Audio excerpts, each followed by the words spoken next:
الشیطان الرجیم بسم اللہ الرحمن الرحیم رب اشرح لی صدری ویسر لی امری واحلل عقدۃ من لسانی یفقہوا قولی۔ میرے انتہائی قابل احترام جو ہمارے حضرات ہیں جو اسٹیج پر بیٹھے ہوئے ہیں اور سامنے جو ہمارے سامعین ہیں بین الاقوامی ختم نبوت کانفرنس میں جو تشریف لائے ہیں، میں شکریہ ادا کرتا ہوں قاری محمد رفیق صاحب اور ان کے احباب کا جنہوں نے ہمارے تھر کے ریگستان تک کا سفر کیے اور ان کے اتنے احسانات تھے کہ ہم بھی بڑھاپے میں آپ کے ہاں زندہ دلانے لاہور کے شہر میں آ کر پہنچ گئے ہیں۔ جہاں تک تعلق ہے مسئلہ مرزائیت اور اس کو قادیانیت کہنا، میرے خیال میں تھوڑا بہت علمی حوالے سے قادیان ایک شہر ہے، وہ محلہ قاضیان تھا۔ قاضیان میں دعات اور دعات کا جو فرق ہوتا ہے علمی حوالے سے، تو یہ مرزائی کہا جائے۔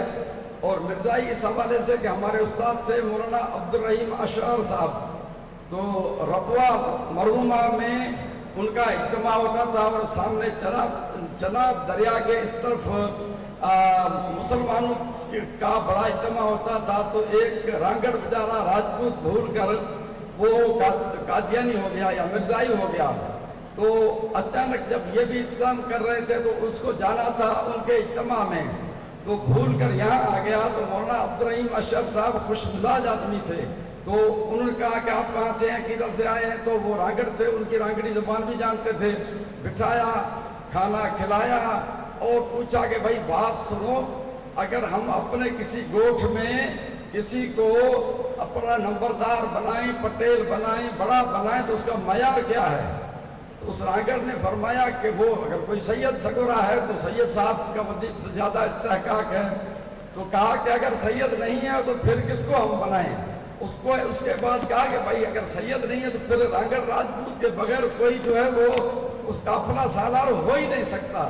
تو پھر مولانا عبدالرحیم اشرف اشعر صاحب نے ان سے کہا بھائی یہ جو مرزا تھا یہ سید تو ویسا ہی نہیں تھا، لیکن یہ راجپوت بھی نہیں تھا۔ راجپوت تو راجپوت، یہ جو مرزائی تھے یہ جو ہمارے گھوڑوں کی پالش کرتے تھے اور چلتے چلتے سازش کر کے ہم پر غالب آئے تھے۔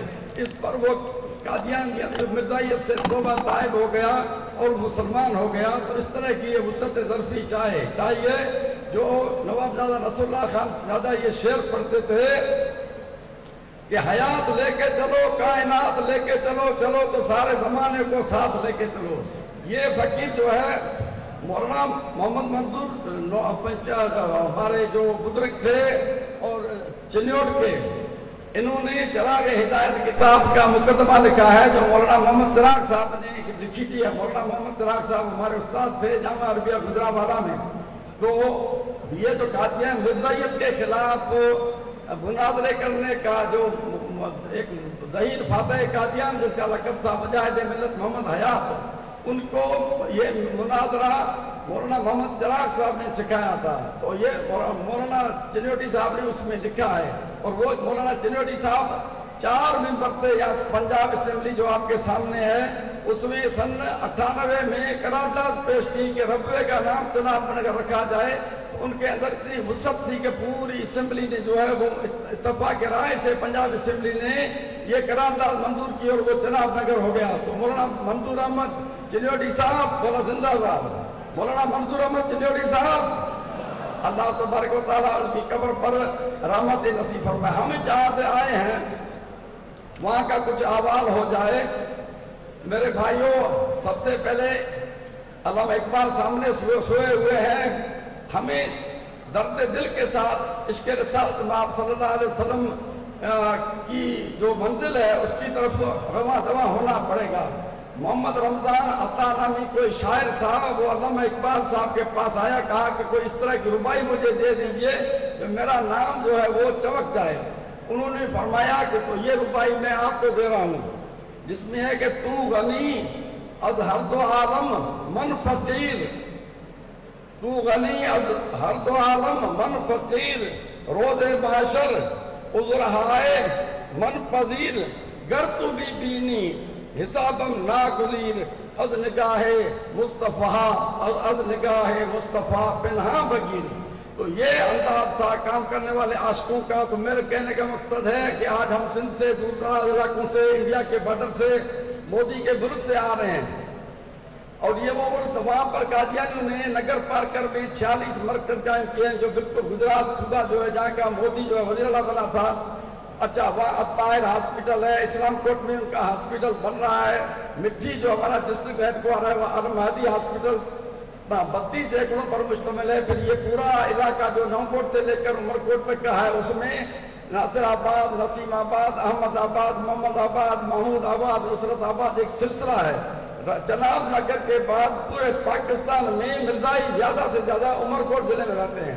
اور وہاں کا حشر یہ ہے گورنمنٹ کا کہ یہ کامران لاچاری صاحب جو یہاں کے ڈی سی ملے, ہمارے یہاں اے سی تھے, بڑے سمجھدار آدمی تھے, تو وہاں جب وہ ہمارا ضلع نہیں تھا اس وقت لے کر آج 40 سال ہوئے ہیں, ہم ہمارے آنکھوں کے سامنے ڈی سی کا دفتر اور ایس ڈی ایم کا دفتر قادیانیوں کے حوالے ہے. عبداللہ قادیانی, مبشر قادیانی, رفیع قادیانی اس وقت بھی ڈی سی عمرکوٹ کے دفتر کا جو ہے وہ سپرنٹینڈنٹ بنا ہوا ہے صرف اپنے مفادات کو بچانے کے لیے.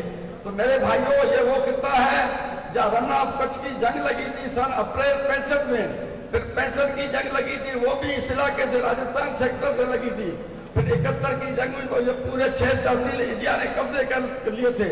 تو وہاں پر یہ کیسے جو ہے وہ اتنا جسے کہا جائے کہ بلا جسے چھترے بے محاط کی طرح وہ گھوم پھر رہے ہیں, کام کر رہے ہیں, زمینیں لے رہے ہیں. انجمن احمدیہ کی طرف سے انہوں نے مراکز قائم کر رہے ہیں, دھڑا دھڑ قائم کر رہے ہیں. اس کے پیچھے کیا سازش ہو سکتی ہے؟ جس طرح آغا شورش کاشمیری نے عدمی اسرائیل لکھا تھا, تو عدمی اسرائیل کا ایک حصہ ہمارے تھر پارکر میں بن چکا ہے. یہ میں آپ کے سامنے گوشت گزار کرنے آیا تھا, اور اللہ تبارک و تعالیٰ آپ میں ہم میں یہ ہمت دے کہ ہم ان بدبودار قسم کے لوگوں کے سامنے سینہ سپر ہو کر اس طرح کام کریں کہ ان کا یہاں سے حشر نشر ہو جائے, یہاں سے خاتمہ ہو جائے. ہمارے دوست سندھ میں قادیانیت کے موضوع پر سندھ یونیورسٹی جام شوروں میں پی ایچ ڈی کر رہے ہیں, وہاں مواد تو وہاں ہم دے رہے ہیں, لیکن اب مختصر وقت میں یہی قصہ تھا.